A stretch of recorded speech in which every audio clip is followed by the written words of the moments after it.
नमस्कार, मी संतोष गायकवाड. जागर मराठी चॅनलवर तुमचं स्वागत करतो.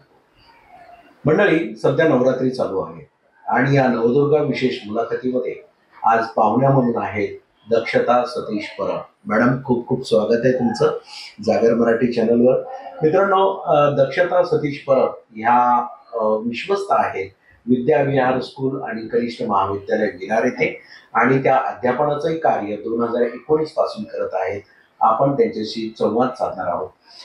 मॅडम, खूप खूप स्वागत आहे तुमचं. सध्या नवरात्री चालू आहे, तर काय सांगाल तुम्ही?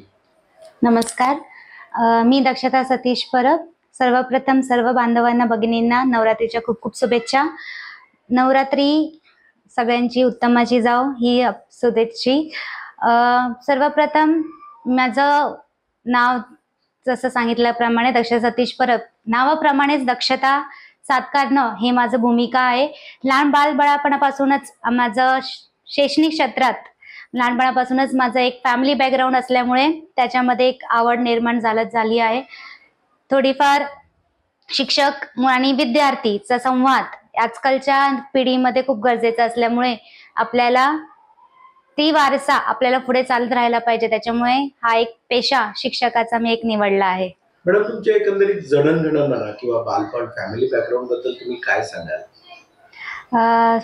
माझं बालपण पूर्ण शाळे क्षेत्रातच झालेलं आहे. जसं माझी आत्या, माझे आई वडील नसल्यामुळे ते माझी आत्याने पूर्ण बालपण माझं सांभाळ त्यांनी केलंय आणि आमची स्वतःची शाळा, आत्याची स्वतःची शाळा असल्यामुळे लाईफ माझी पूर्ण शाळेच्या शिक्षण क्षेत्रामध्येच गेली आहे. आणि त्या बॅकग्राऊंडमुळे माझी एक इच्छा, एक अपेक्षा अशी झाली की मी सुद्धा शिक्षण क्षेत्रामध्ये जावं. कारण का शिक्षण क्षेत्रामध्ये गेल्यावरती एक सुख एवढं असते की मुलांचा संवाद कसा असतो, मुलांच्या मनातपर्यंत आपण घुसू शकतो त्या गोष्टीकडे. आणि शिक्षण हा एक असा गोष्ट आहे जे दिल्याने वाढते.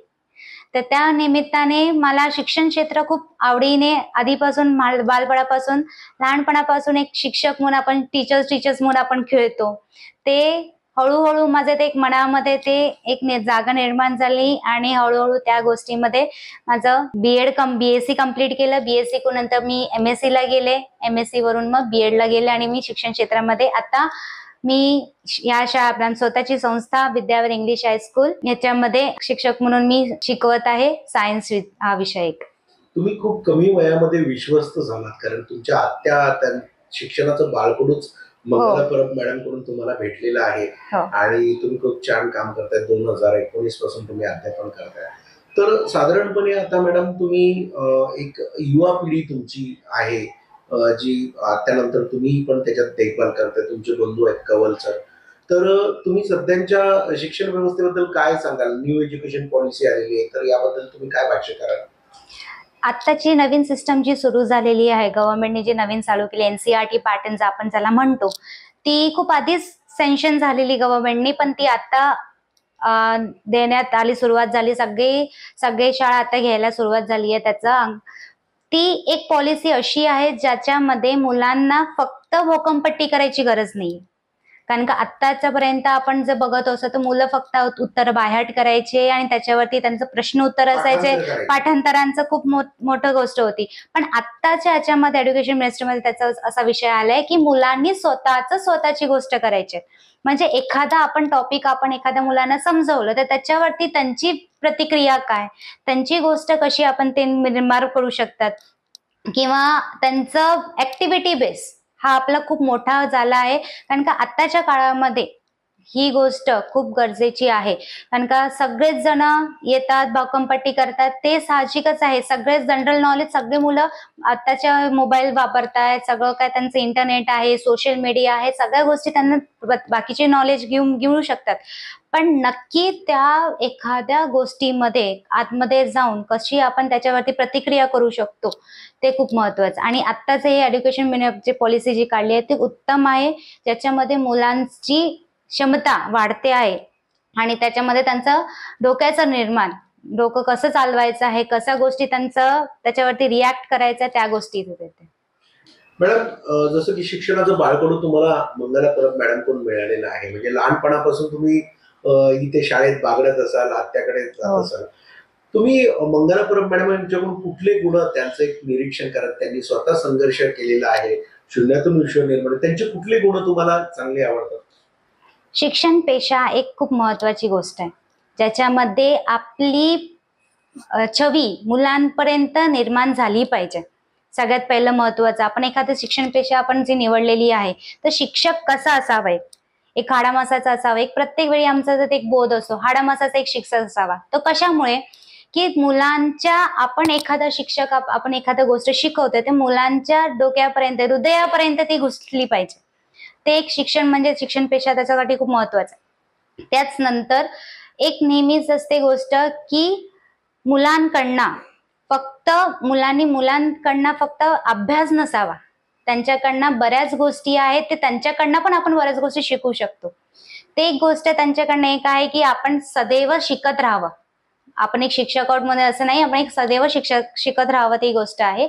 आणि त्याच्यानंतर माणसाने माणसासारखं राहावं, ही एक महत्वाची गोष्ट आहे. कारण का आत्ताच्या काळामध्ये जी गोष्ट आहे, माणसालाच एक तिरस्काराने गोष्टीने सगळ्या गोष्टी चालू आहेत, हडतुळाची गोष्ट आहे. पण आत्ताच्या ह्याच्यामध्ये विद्यार्थ्यांना माणसासारखं राहावं, ही शिकवणं खूप गरजेची गोष्ट आहे. दक्षता मॅडम, सध्या नवरात्री चालू आहे, तर या नवदुर्गा विशेष मुलाखतीच्या निमित्ताने तुम्ही जगभरातील महिलांना, आपल्या महाराष्ट्रातील महिलांना काय संदेश देऊ इच्छिता? सर्वप्रथम की सगळेच जण वुमेन एम्पॉवर बद्दल बोलतातच, बायकांनी काय महिलांनी काय करावं, महिलांनी काय करू नये, सगळ्या गोष्टी सांगितली जातात. पण तेवढंच नव्हे, तर माझा एक स्वतःचा अनुभव मी तुम्हाला सांगू शकते की महिलांनी त्या गोष्टीचा नियमात जे आपले रूल्स रेग्युलेशन जे आपल्याला दिलेले आहेत, पॉवर्स जे दिलेले आहेत, त्याचा दुरुपयोग खूप होत आहे. माझं एवढंच एक म्हणणं आहे की महिलांनी व्यवस्थित, एक आपल्या हातात आहे, फक्त आपण एक मुलगी शिकली म्हणजे एक कुटुंब शिकतो, पण फक्त ते कुटुंबच शिकतो आहे. आत्ताच्या तारखेमध्ये आपल्याला पूर्ण समाज शिकवायचा आहे. तर त्याच्यासाठी महिलांना, सगळ्यांना मी एक नम्र विनंती करीन की फक्त कुटुंबावरतीच नको, तर आपल्याला समाजामध्ये पण आपलं एक अस्तित्व, एक आपली छवी निर्माण करणं खूप गरजेचं आहे. तर मित्र, या होत्या दक्षता सतीश परब, विश्वस्त आहेत Vidyavihar junior college, Vidyavihar school आणि कनिष्ठ महाविद्यालय विरारच्या. त्यांनी आपल्याला जागर मराठी चॅनलवर नवदुर्गा विशेष मुलाखतीमध्ये संवाद साधला. मॅडम, तुमचे खूप खूप आभार की तुम्ही जागर मराठी चॅनलवर मुलाखत दिली, आणि तुमच्या भविष्यातील कार्याला पण आम्ही खूप खूप शुभेच्छा देतो. धन्यवाद.